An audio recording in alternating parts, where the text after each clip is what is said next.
काल जिथून एपिसोड संपला होता तिथूनच आज एपिसोडची सुरुवात झाली. अभिजितने कोणाला जे आहेत ते कलर लावला आहे, तर जान्हवीने कोणाच्या तोंडावरती फुली मारली आहे ह्यावरती बोलायचं आहे आपण. त्यानंतर सूरजने ज्या पद्धतीने डीपी आणि जान्हवीला जे आहे ते फुली मारली त्याबद्दल पण बोलूया. त्यानंतर घरामध्ये निक्की तांबोळी कशा पद्धतीने हलून गेली आहे याबद्दल सुद्धा बोलूया. आणि जो सांग काम्याचा टास्क आहे म्हणजे मालक आणि कामगार यांचा टास्क आहे, त्या टास्कमध्ये कशी रंजकता आली यावर सुद्धा आपण बोलूया. तर चला आजच्या रिव्ह्यूला सुरुवात करूया. नमस्कार मित्रांनो, माझं नाव तुषार आणि 7 स्टार मराठीमध्ये तुम्हा सगळ्यांचं पुन्हा एकदा स्वागत आहे. मित्रांनो, कालचा जो टास्क सुरू होता तोच टास्क जो आहे तो आज पूर्ण करण्यात आला. अभिजितने जे आहे ते काल जान्हवीचं नाव घेतलं होतं, आज त्याने पॅडीचं नाव घेतलं आणि पॅडीला त्यांनी सांगितलं की तुम्ही आमच्या भांडणामध्ये कधीच पडला नाही, तुम्ही नेहमी सेफ गेम खेळता, तुम्ही तुमच्या मनावरती ठाम नसता. पॅडीने उत्तर द्यायला गेल्यावरती निक्कीमध्ये बोलली. पॅडी म्हणला हिसाबात राहायचं, आम्ही अरबाज नाहीये. दोघांमध्ये थोडासा वाद झाला. नंतर पॅडीने जे आहे ते तोंडावरती फुल्या मारून घेतल्या. त्यानंतर जान्हवी आल्या. जान्हवीने जे आहे ते निक्की यांचं नाव घेतलं आणि निक्की नंतर त्यांनी पुढचं जे नाव घेतलं जान्हवीने ते म्हणजे अभिजित रावांचं नाव घेतलं. आणि जान्हवीने इकडे कारण दिलं की अभिजित जो आहे तो इंडिव्हिज्युअल गेम खेळत नाही. आम्हाला असं वाटलं होतं की समोरच्या टीममध्ये असल्यावर त्याचं मत असेल, पण पहिल्याच वेळेस त्यांनी अंकिताला कॅप्टन बनवून देऊन त्याचं मत तिकडे नाहीये हे दाखवून दिलं, म्हणून मी अभिजितला जे आहे ते नॉमिनेट करत आहे. आता इकडे जो आहे अभिजितचा मुद्दा काढून जान्हवी मॅडम जे आहेत हे शहाणपणाचं लक्षण दाखवत आहेत की अभिजितकडे मुद्दा नाहीये. तर जान्हवी मॅडम किती चुकीचं बोलतात हे तुम्हाला सांगतो. अभिजित आणि अंकिता एका टीममध्ये होते आणि तो योगिताचा डिसिजन होता कोणाला कॅप्टन करायचं, त्यामुळे योगिताने अंकिताचं नाव घेतलं होतं. इकडे अभिजितचं असं काही मत नव्हतं. आणि हे जे अभिजितचं मत नाही म्हणणारे लोक स्वतः अरबाज, निक्की आणि जान्हवी एका राऊंडमध्ये कॅप्टन्सीच्या उभी होती, त्यावेळेस निक्की आणि जान्हवीने इझी कॅप्टन्सी जी आहे ते अरबाजला दिली होती. त्यामुळे स्वतः जर का गेम खेळला तर तो गेम आम्ही आमच्या टीमसाठी खेळतोय, आणि अभिजितने जर का तशा पद्धतीचा गेम खेळला तर अभिजित जे आहे त्याच्याकडे मत नाहीये. आता काय होतं मित्रांनो, बिग बॉसने फुल्या मारायलाच लावलेले आहेत, तर कोणाला कोणाला फुल्या मारायचेत म्हणून काही ना काही अशी बावळटासारखी कारणं द्यायची आणि त्या कारणाने टास्क पुढे न्यायचा, असंच चाललं होतं. म्हणजे पुढे तर म्हणजे मला हसायला येत होतं जे जे कारणं लोक देत होती आणि ज्या पद्धतीने लोक रिॲक्ट होत होती. आता काय आहे मित्रांनो, आता हा फुली मारायचा टास्क आहे, याच्यामध्ये लोक रिॲक्ट करणारच होती. आपण फक्त डिकोड करू शकतो की कोण किती चुकीचं बोलतंय, काय चुकीचं बोलतंय, पण इकडे होऊन एकाने सुद्धा योग्य कारण दिलं असं मला वाटत नाही. म्हणजे सूरजने दिलेली कारणं तर अक्षरशः हसण्यासारखीच होती. सूरजने तर सांगितलं की मला ही गोष्ट आवडली नाही, त्याच्यामध्ये मत किंवा ठाम राहणं ही सगळी जी आहे ते भानगडच नव्हती. सूरजला एखादी गोष्ट आवडली नाही म्हणून सूरजने त्याला फुली मारली, अशा प्रकारचं त्यांनी जे आहे तिकडे कारणं दिली. म्हणजे सूरजला गेम समजलंच नव्हता. त्यामुळे आपण सूरजला क्रिटिसाइज करायचं का? नाही करू शकत. तसं आता जान्हवीला सुद्धा क्रिटिसाइज करायचं नाहीये, कारण सगळी लोक जे आहेत ते आपापल्या पद्धतीने जे आहेत ते कारणं देत आहेत. फक्त जान्हवीच्या बाबतीतलं एक उदाहरण दिलं, असं प्रत्येकाने जे आहे ते माती खात गेलेलं आहे घरामध्ये, हे आपण पाहिलेलं आहे आणि सगळ्यांनी काही ना काही केलेलंच आहे. त्यामुळे पुढे पॅडेदादा आले, पॅडेदादांनी निक्की आणि वर्षा मॅमचं नाव घेतलं. त्यानंतर सूरज आला, सूरजने जान्हवी आणि डीपीचं नाव घेतलं आणि तुम्ही तो टास्क कशा पद्धतीने झाला हे पाहिलेलं आहे. फक्त मी जान्हवीचं इकडे कारण यामुळे दिलं कारण हे जे भांडण आहे ते पुढपर्यंत दाखवलं. आता काय झालंय मित्रांनो, भांडण झालं बोटभर, पण बिग बॉसने दाखवलं प्रोमोमध्ये हातभर. म्हणजे अभिजित आणि निक्कीमध्ये असा काही सुद्धा वाद नव्हता जेवढा प्रोमोमध्ये दाखवला होता. म्हणजे काहीच लॉजिक नव्हतं. फक्त एक गोष्ट दिसली या वादामध्ये की अभिजितचे मुद्दे जे आहेत ना ते एकदम करेक्ट असतात आणि निक्की फक्त बडबड करते. निक्कीकडे मुद्दे नावाचा प्रकार नसतो. निक्की तांबोळी जे आहेत ते फक्त मोठा आवाज करून लोकांना गप्प करायचा प्रयत्न करते. आजही ज्यावेळेस अभिजितने तिला एक्सपोज करायचा प्रयत्न केला, एक्सपोज करायचा प्रयत्न काय, एक्सपोजच करून टाकलं. कारण अभिजितवरती आरोप लावायला गेली की तुझ्याकडे मत नाहीये, कारण तू अंकिताला कसं काय कॅप्टन करायला तयार झाला, तू स्वतःसाठी विचार नाही केला. आता ही निक्की तांबोळी सुरुवातीला याच लोकांनी त्यांची ए टीम बनवली होती आणि त्यांनी त्यांच्या टीमचा कॅप्टन व्हावा अरबाज म्हणून किती सारे प्रयत्न केले होते, आणि आता हीच सांगते की बाबा तुम्ही टीमचा विचार का करताय. म्हणजे तिच्यासारखं डबल स्टँडर्डपणा कोणाचाच नाहीये. काय झालंय मित्रांनो, खरं सांगू का, की निक्की तांबोळीला एक आजार झालाय आणि त्या आजाराचं नाव आहे भीती. अक्षरशः ती घाबरलीये. अरबाज गेल्यापासून तिचं खरंच साम्राज्य हल्लंय. म्हणजे तिच्या साम्राज्यात खूप मोठा दुष्काळ पडलाय आणि हा दुष्काळाचा जो आजार आहे किंवा साम्राज्य हल्ल्याचा जो आजार आहे त्या आजाराचं रूपांतर भीतीमध्ये झालेलं आहे आणि त्या भीतीपोटी जे आहे ना ते निक्की तांबोळी काहीही वाह्यात स्टेटमेंट देते आणि विनाकारण बडबड करायला लागली.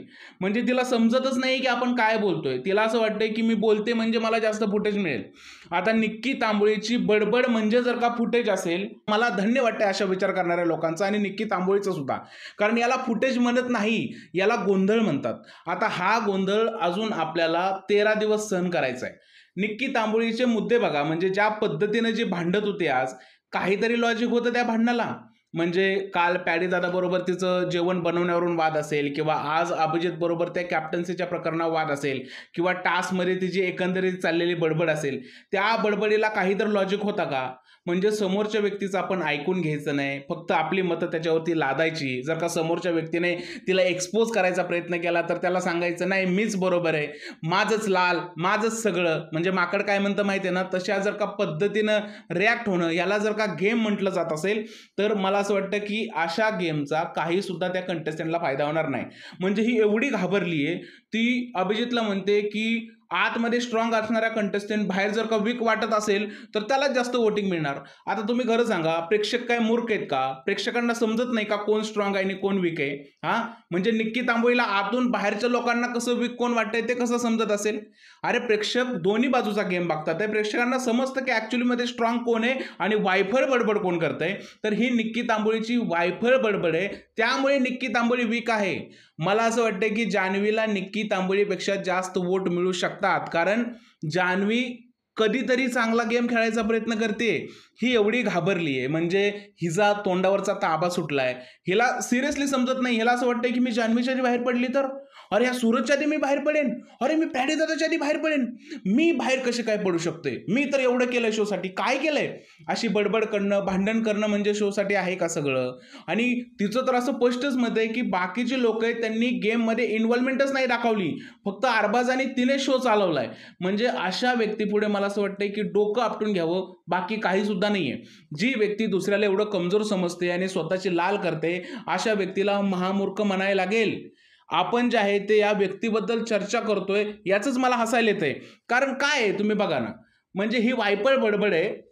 काय या बडबडीतून सिद्ध होतंय? काहीच होत नाही. यातून फक्त एकच गोष्ट दिसते की निक्की तांबोळीचा तोंडाचा पसारा चालू आहे, बाकी काही सुद्धा नाहीये. इकडे अभिजित जो आहे तो पॅडी बरोबर चर्चा करतोय की तुम्हाला पटलं का मी दिलेलं कारण? म्हणजे अभिजित जो आहे ना, खरं सांगतो, जसं जान्हवी म्हटली ना की दोन्ही तराजूमध्ये खेळतोय तसंच आहे. म्हणजे पॅडीला जर का तू बोलला ना की मला एखादी तुमची गोष्ट पटत नाही, नंतर ती क्लिअर करायची काहीच गरज नव्हती माझ्या दृष्टीने. कारण आता शेवटच्या टप्प्यावर गेम आलाय. जर का तुम्हाला वाटतंय तर वाटतंय, त्यात पॅडीचं नंतर मत बदलून किंवा पॅडीचं मत तुमच्याकडून काय फायदा आहे?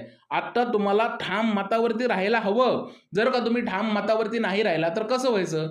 वाटतंय ना पॅडी तुमची मदत करायला नाही आला तर बोलून झालं ना तुम्ही. आता परत जाऊन जे आहे ते त्याला हे विचारणं की तुम्हाला पटलं का आणि हे झालं का, म्हणजे काय तर समतोल साधायचा प्रयत्न केला जातोय की त्याला कुठं वाईट व्हायचं नाहीये.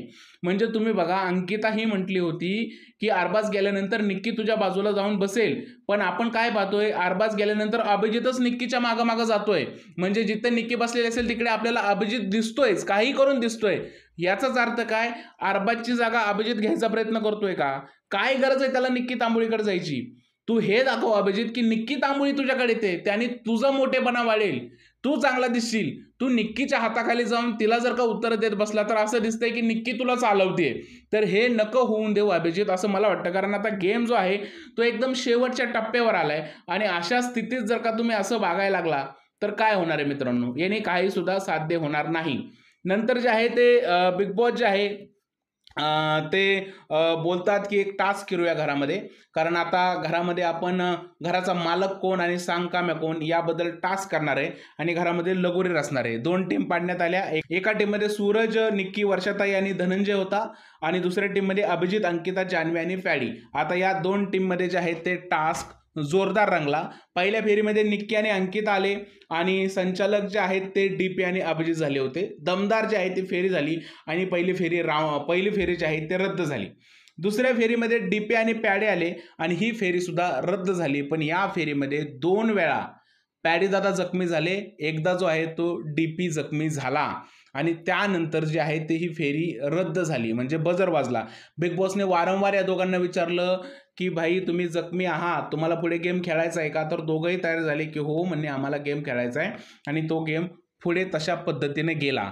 पण या गेममध्ये मला एक गोष्ट अजिबातसुद्धा आवडली नाही. 2 प्लेयर खाली गेम खेळत असतात, त्यांना त्यांच्या बॉडीबद्दल सगळं काही माहीत आहे. पॅडेजला माहीत आहे त्यांची बॉडी खेळण्यासाठी योग्य आहे का, इकडे डीपीला पण माहीत आहे त्याची बॉडी खेळण्यासाठी योग्य आहे का. हे जे वर बसून सारखं बोलणं, जखमी होचाल जपून असं नका खेळू, अंकिता बोलते अशा हात नका मारू, अभिजित जो गाईड करतोय नक्की काय. आपण हे समजू शकतो की ही त्यांची स्ट्रॅटर्जी आहे, वर बसून जे आहे ते डीपीला जे आहे ते डायव्हर्ट करणं. पण तुम्ही एवढं पण अशी स्ट्रॅटर्जी नका वापरू की त्याने जे आहे ते तुमच्या प्लेअरचं सुद्धा कॉन्सन्ट्रेट हलून जाईल. म्हणजे किती बडबड करतात. जर का समोरच्या दोन्ही प्लेअरला समजतंय की आम्ही जखमी होणार आहे तर त्या पद्धतीने ते खेळतील ना.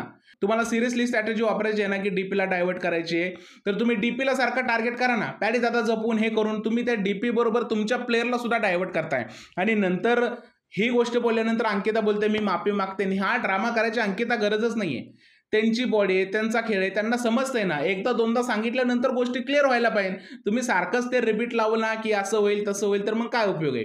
त्यांनाही गेममध्ये कसं खेळायचं हे कळत असतं. सो मित्रांनो, आता इथून पुढे असाच गेम सुरू राहणार आहे. आणि पुढच्या फेरीमध्ये कोण येतंय, आता एक गोष्ट तर प्रोमोवरून कळली आहे की अभिजितची पॉक्सी म्हणून जे आहे ते अंकिता तिकडे वर्षाताई बरोबर गेम खेळणार आहे. आणि सूरज आणि जान्हवीमध्ये तो जो आहे तो गेम होणार आहे. आणि जान्हवी सुद्धा जखमी झाली आहे. दुपारीच एक बिग बॉसचा प्रोमो आला होता. हा टास्क कोण जिंकेल हे आपल्याला उद्या समजणार आहे. पण जो काय आजचा गेम पाहिला त्या गेममधून एक गोष्ट दिसते की हा टास्क जिंकणं खूप जास्त कठीण असणार आहे. आता या बिग बॉसच्या शेवटच्या टप्प्यावर फक्त एक गोष्ट दिसते, फुटेज घेण्यासाठी भांडण करणे ही निक्कीची स्ट्रॅटर्जी आहे. तर बाकी लोक जे आहेत ते निक्कीच्या विरोधात खेळताना आपल्याला दिसत आहे. तर अशा पद्धतीचा आजचा जो आहे तो एपिसोड होता. त्याबद्दल तुमचं काय मत आहे प्लीज मला कमेंटमध्ये सांगा. आणि जर हा व्हिडिओ आवडला असेल तर त्याला लाईक करा, शेअर करा, चॅनलला सबस्क्राईब करायला विसरू नका. भेटूया पुढच्या व्हिडिओमध्ये. तोपर्यंत भारत माता की जय.